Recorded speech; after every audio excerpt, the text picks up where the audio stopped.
और धारा 35 मतलब इसमें यह है कि निर्वाचन कब आवश्यक है। निर्वाचन कब आवश्यक है, ये तो इसका नाम है। इस धारा 35 में जो महत्वपूर्ण चीज है वो है निर्वाचन का सिद्धांत। निर्वाचन का सिद्धांत, और निर्वाचन से आप समझ रहे हो इलेक्शन, चयन, है ना, चुनाव, ये शब्द यूज कर सकते हो, इसके लिए कुछ भी हो सकता है।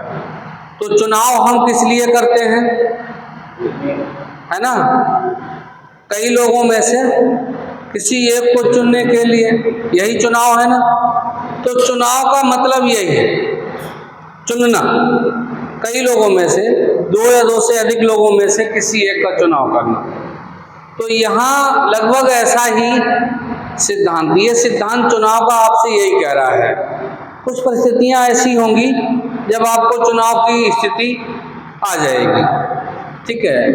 तो कभी कभी ऐसा होता है कि कोई व्यक्ति जो अंतरण करने के लिए अथराइज नहीं है, आपकी संपत्ति है, ठीक है, और संपत्ति का जो अंतरण है, जो संविदा है अंतरण की, वो कोई दूसरा व्यक्ति जो अथराइज नहीं है वो कर दे रहा है आपकी ओर से। तो कोई ऐसा व्यक्ति जो अंतरण करने के लिए अथराइज नहीं है और वो आपकी संपत्ति का अंतरण करने की संविदा कर देता है किसी तीसरे व्यक्ति से, और उससे वो उसका प्रतिफल ले लेता है। तो ऐसी दशा में जब ऐसा व्यक्ति जो अथराइज नहीं था अंतरण करने के लिए और आपसे बिना राय लिए उसने अंतरण कर दिया, तो ऐसा व्यक्ति फिर आपके पास आएगा और आपसे प्रतिफल देकर ये कहेगा कि मैंने आपकी संपत्ति का अंतरण कर दिया है। तो जो संपत्ति का स्वामी है उसको वो प्रतिफल दे देगा और परिस्थिति बता देगा कि मैंने आपकी संपत्ति का सौदा कर दिया है। तो ऐसा व्यक्ति जो स्वामी है, ठीक है, उसको चुनाव करना होगा, उसको निर्वाचन करना होगा। किसमें से? दो चीजें हैं, या तो वो संपत्ति चुन ले या फिर प्रतिफल चुन ले। यानी कि संपत्ति और प्रतिफल में से कोई एक चीज उसे चुननी पड़ेगी, निर्वाचन करना पड़ेगा। यही है चुनाव का सिद्धांत, निर्वाचन का सिद्धांत। तो निर्वाचन कब आवश्यक है? जब ऐसा व्यक्ति जो संपत्ति को अंतरित करने के लिए अधिकृत नहीं था और वो व्यक्ति स्वामी की बिना राय से अंतरण कर देता है संपत्ति को, और अंतरण के बाद स्वामी को क्या देगा? प्रतिफल। तो ऐसी संपत्ति के स्वामी को प्रतिफल और संपत्ति में से किसी एक का चुनाव करना होगा, ठीक है, किसी एक का चुनाव। अब या तो वो अंतरण को स्वीकार कर ले, प्रतिफल ग्रहण कर ले, ठीक है, और संपत्ति उसको दे दे, या फिर उस प्रतिफल को नामंजूर कर ले, अस्वीकृत कर दे कि मुझे प्रतिफल नहीं चाहिए, फिर अपनी संपत्ति को पकड़े रहे, ठीक है। कभी भी ऐसा नहीं हो सकता कि वो व्यक्ति दोनों चीजें पकड़ के बैठ जाए, प्रतिफल भी रख लिया और संपत्ति के बारे में कुछ कह नहीं रहा, यानी कि संपत्ति भी छोड़ नहीं रहा है ना। तो जब ऐसा कोई व्यक्ति करता है तब चुनाव की आवश्यकता होती है। तो कभी कभी ऐसा होता है कि कोई व्यक्ति संपत्ति तो है ही उसके पास और प्रतिफल भी रख लेता है और चुपचाप अपना जिंदगी बसर करता है, कोई रिजल्ट देता ही नहीं। जैसे राष्ट्रपति की जो है पॉकेट वीटो है, बस जेब में डाल ली और खत्म, भूल गए कुछ किया। तो ऐसे ही ये भूल जाता है प्रतिफल लेके और कोई जवाब नहीं देता है। तो जब जवाब नहीं देता है तो जिस व्यक्ति ने पैसा दिया है, प्रतिफल दिया है, वो तो कुछ जवाब चाहेगा ना। तो वो जवाब चाहेगा तो क्या चाहेगा? यही कहेगा कि भैया वो जो अंतरण किए थे ना, उसका चुनाव कर लो, एक चीज कोई स्वीकार कर लो। तो उन दोनों में से कोई एक चीज स्वीकार करने के लिए कहेगा, ठीक है। और ध्यान रखना, जब अंतरण की तारीख से 1 साल बीत जाएगा, 1 साल के भीतर, तो उसको याद दिलाना पड़ेगा कि आपने कोई जवाब नहीं दिया, बताओ भाई क्या सोचा है। अच्छा बताते हैं, ठीक है। अभी भी कुछ नहीं बता रहा है, तो देखो 1 साल बीत गया, फिर हम एक समय के बाद उपधारणा कर लेंगे। तो अंतरण की उपधारणा जो है वो अंतरण की तारीख से 2 वर्ष के भीतर की है। 1 साल में याद दिला देंगे और 1 साल और बीत जाता है, तो अंतरण की तारीख से, यानी कि जिस दिन प्रतिफल दिया है उन्हें, तो उसकी तारीख से 2 वर्ष बीत जाने पर ये उपधारणा कर लेगा अंतरिति कि उन्होंने प्रतिफल स्वीकार कर लिया, यानी कि प्रतिफल का चुनाव कर लिया है, ठीक है। तो यहाँ आपको ध्यान रखना है, अंतरण की तारीख से 2 वर्ष में आपको ये उपधारणा का मतलब है अपने आप से मान लेना। जवाब आ जाएगा कि मान लेंगे कि अंतरण स्वीकार कर लिया है, प्रतिफल ले लिया है, अंतरण आपको दे दिया है, ठीक है। लेकिन इसके पहले आप जो है उनसे स्पष्ट ही करेंगे। इससे पहले स्पष्ट अगर बता देते हैं तब तो जब कह देंगे तब वो निर्वाचन मान लिया जाएगा। तो ये निर्वाचन है कि हाँ आपको ध्यान में रखना है इतना। तो निर्वाचन में कोई दिक्कत, ठीक है। इसी सिद्धांत की कुछ आवश्यक शर्तें भी हैं। तो आवश्यक शर्तें इसी में हैं जो आपने अभी चर्चा की थी। तो हेडिंग आपको पहली डालनी पड़ेगी, अनाधिकृत व्यक्ति द्वारा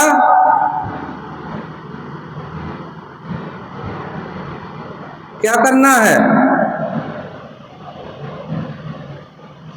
अंतरण। यही तो पहला शर्त था कि आप जो है संपत्ति का अंतरण कर रहा है कोई व्यक्ति। कौन करेगा? अनाधिकृत व्यक्ति द्वारा अंतरण होगा। तो ऐसा कोई भी व्यक्ति जो इसके लिए अधिकृत नहीं है और वो व्यक्ति उसका अंतरण कर दे रहा है, तब आपको अंतरण में, यानी कि संपत्ति के अंतरण में चुनाव की आवश्यकता पड़ेगी, ठीक है। अच्छा, दूसरा जो होगा इसमें वो यही होगा कि भाई स्वामी का संपत्ति में हित है ना, और उसकी सम्मति ग्रहण नहीं की है आपने। तो यहाँ आप दूसरा डाल देंगे, है ना, स्वामी की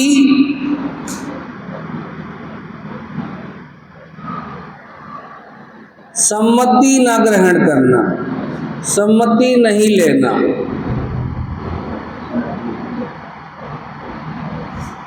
तो जब हम अंतरण कर रहे थे तो भाई स्वामी का हित है, स्वामी अथराइज है, तो ठीक है आप अंतरण कर दे रहे हैं, कोई दिक्कत नहीं, बात कर ले रहे हैं। लेकिन जब अंतरण कर रहे थे तब संपत्ति के स्वामी से उसकी सम्मति ले लेनी चाहिए थी। पहले सम्मति लेते, अगर सम्मति ले लेते तो फिर चुनाव का प्रश्न ही नहीं उठता, ठीक है।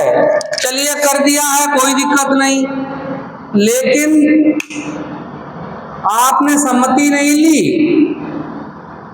उसके बाद फिर जो है स्वामी के पास जाके उसको लाभ दे दिए, लाभ प्रदान करना, तो जो अंतरण के समय आप जो लाभ ले लिए हैं वो लाभ ले जाके स्वामी को दे दिए और स्वामी को दे के कहें भाई कि इतना है, ये देखो हमने अंतरण कर दिया है आपकी अनुमति के बिना, लीजिए अपना लाभ ले लीजिए और जो है अंतरण को स्वीकार कर लीजिए।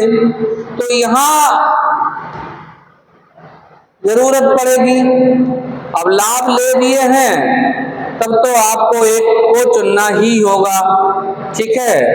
अब यहाँ एक हेडिंग और डाल देंगे, एक ही समव्यवहार।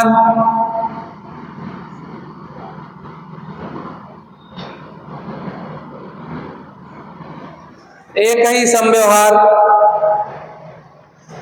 तो निर्वाचन का सिद्धांत इसमें बता देना कि निर्वाचन का सिद्धांत तभी लागू होगा जब अनाधिकृत अंतरण और अधिकारपूर्ण अंतरण एक ही विलेख के दो हिस्से हों, दोनों एक दूसरे पर आश्रित हों, तभी एक ही समव्यवहार माना जाएगा, ठीक है। फिर आपको निर्वाचन का उपयोग करना पड़ेगा।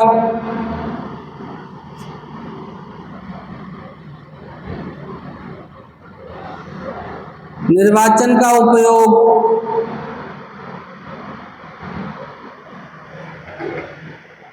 और स्वामी जो है निर्वाचन का प्रयोग करेगा। तो जब लाभ दे देते हैं और संपत्ति अंतरित हो जाती है, तो जब समव्यवहार हो गया है तो समव्यवहार के बाद स्वामी के पास फिर एक ही विकल्प बचता है कि चुनाव का विकल्प का प्रयोग कर ले। वो अब दोनों में से किसी एक चीज को स्वीकार कर ले और दूसरे को अस्वीकार कर दे।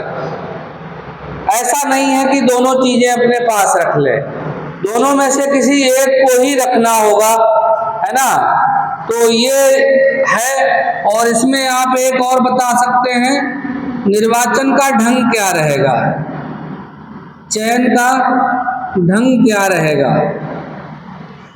तो ढंग का मतलब यहाँ तरीके से है, निर्वाचन के ढंग का कोई भी तरीका स्वामी प्रयोग में ला सकता है, ठीक है।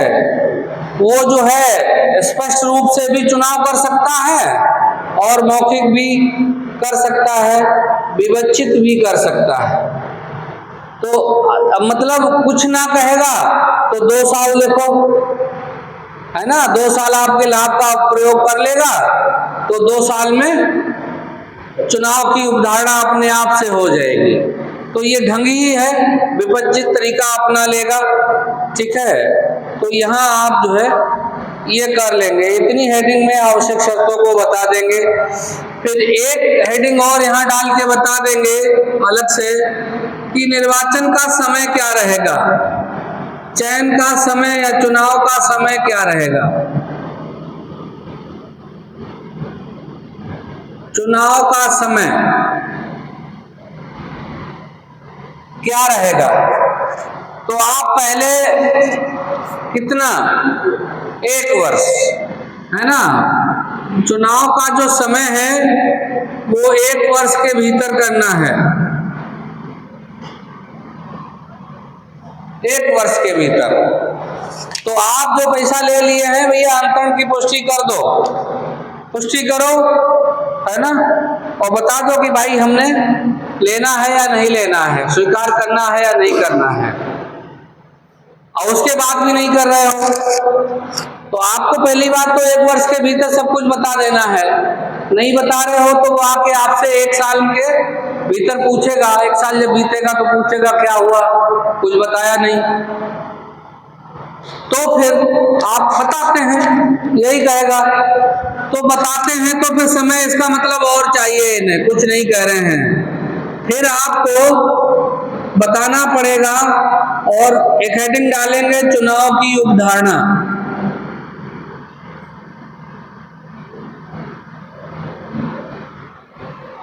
चुनाव की उपधारणा, यदि वह व्यक्ति जिससे फायदा दिया गया है कोई भी कार्य किए बिना, कोई भी जवाब दिए बिना उस लाभ का जो उसे दिया गया है लगातार 2 वर्ष तक अगर उपयोग कर लेता है, कितने वर्ष तक?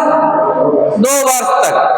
तो यदि कोई भी व्यक्ति जिसे लाभ दिया है वो 2 वर्ष तक आपके लाभ का प्रयोग कर लेता है और कोई जवाब नहीं देता है, तब विधि की उपधारणा ये कहती है कि ये मान लिया जाएगा कि इस व्यक्ति ने चुनाव स्वीकार कर लिया है, चुनाव कर लिया है और आपका प्रतिफल स्वीकार कर लिया है। ठीक है, यानी कि अंतरण को अनुमति दे दी है। तो ये रहेगा। अच्छा, 2 वर्ष के बाद भी उन्होंने पता लगा कि मतलब आया और 2 वर्ष से आने से पहले जो है फिर कह रहे हैं कि नहीं नहीं मुझे लाभ नहीं चाहिए। तो जब लाभ नहीं चाहिए तो एक रिजल्ट और निकलेगा। अंतरिती ने पैसा दिया है, आपने वो पैसा अपने पास रख लिया है, पैसा दिया नहीं, पैसा भी दिया नहीं और संपत्ति भी देने से बाद में इनकार कर दिया। तो अब देखो, लाभ भी आपके पास, संपत्ति भी आपके पास, तो जो अंतरिती था जिसने पैसा दिया था उसको क्या मिलेगा, है ना? तो यहाँ फिर स्थिति पैदा हो जाएगी, जब मना कर देगा तो फिर वो अंतरिती हो जाएगा निराश। फिर एक हेडिंग आपको डालनी पड़ेगी, निराश अंतरिती की स्थिति।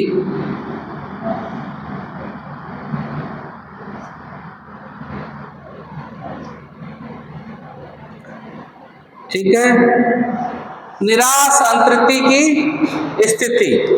अब इसमें आपको लिखना है, ध्यान दो कि अगर संपत्ति का स्वामी संव्यवहार को स्वीकृति प्रदान नहीं करता है, जो संव्यवहार हुआ उसको इनकार कर देता है, मना कर देता है। ठीक है, तो मना करने के बाद जिसने वो अंतरण स्वीकार किया था, यानी कि जिसको अंतरण किया गया था अंतरिती, उसके पास फिर 2 ही विकल्प रह जाते हैं। क्या विकल्प चाहिए उसे? भाई 2 ऑप्शन हैं। अंतरण देखो, हम 6 तरीकों में से कोई तरीका अपनाया होगा, तो एक तरीका है दान का। अगर अंतरिती ने जो संपत्ति प्राप्त की है वो दान में प्राप्त की है, अब दान में प्रतिफल तो दिया नहीं होगा, लेकिन अब चूंकि अंतरण हो चुका है, देने वाला दाता दे चुका है और आदाता उसे स्वीकार कर चुका है, बस बीच में पड़ रहे हैं स्वामी संपत्ति के, अब उन्होंने मना कर दिया। तो फिर भाई इस अंतरिती को ये अधिकार मिल जाता है कि जो व्यक्ति था दाता, अंतरणकर्ता से उसकी कीमत अदा कर ले, जिसकी जो भी उसकी कीमत थी, जो संपत्ति आपने दान में दी है, अगर वो संपत्ति उसे नहीं मिल रही, क्योंकि वो उसे स्वीकार कर चुके हैं तो उनकी हो गई, लेकिन उन्हें मिल नहीं पाई, निर्वाचन में उन्होंने मना कर दिया, तो दाता का फर्ज ये बनता है कि उतनी संपत्ति उन्हें दे। अब वो संपत्ति तो दे नहीं पाएंगे तो उसकी कोई कीमत होगी, उस कीमत को आदाता उनसे प्राप्त कर सकता है, वो ले लेगा, राजी से दें। ठीक है, दूसरी जो व्यवस्था होगी वो ये होगी कि भाई आपने प्रतिफल यानी कि बेची है, अगर वो संपत्ति बेची है ना, तो अंतरणकर्ता को वो उतनी रकम वापस करनी होगी, जो प्रतिफल लिया है वो वापस देना होगा। तो ये है आपका निर्वाचन का सिद्धांत, धारा 25। इसमें